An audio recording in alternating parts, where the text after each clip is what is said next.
A single meal for this man meant tens of thousands of sheep and nearly 800 tons of vodka, and even then, he was barely half full. The finance minister quickly realized that if this continued, the country would collapse in just a few days. To keep himself fed, the man uprooted massive trees and turned vast stretches of untouched forest into farmland. Then he removed his hat and pulled countless seafood treasures from the ocean floor. Seeing this, the king of the tiny kingdom suddenly had an idea. He decided to send the man into battle against a rival nation. The fight ended almost instantly. The man dragged every enemy warship back by himself. Overjoyed, the king awarded him an enormous medal and even planned to marry the princess to him. But when the man saw the woman, who was hundreds of times smaller than himself, he panicked and fled by boat overnight. After drifting for who knows how long, he finally reached another island. Spotting two figures sitting by the shore, he ran toward them in excitement, only to realize they were actually tiny people. Before he could understand what was happening, a gigantic shadow appeared behind him. Terrified, the man rushed back to his boat to escape. But the next second, a young woman lifted the boat with ease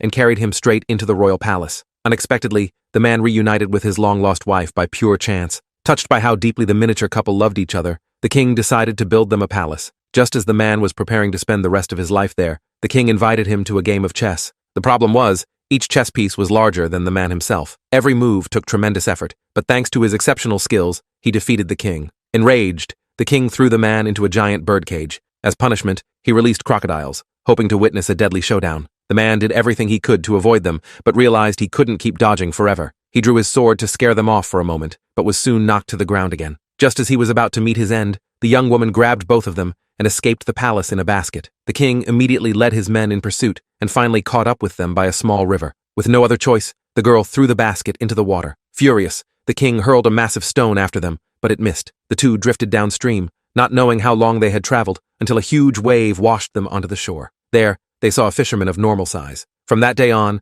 the two finally lived a happy life together.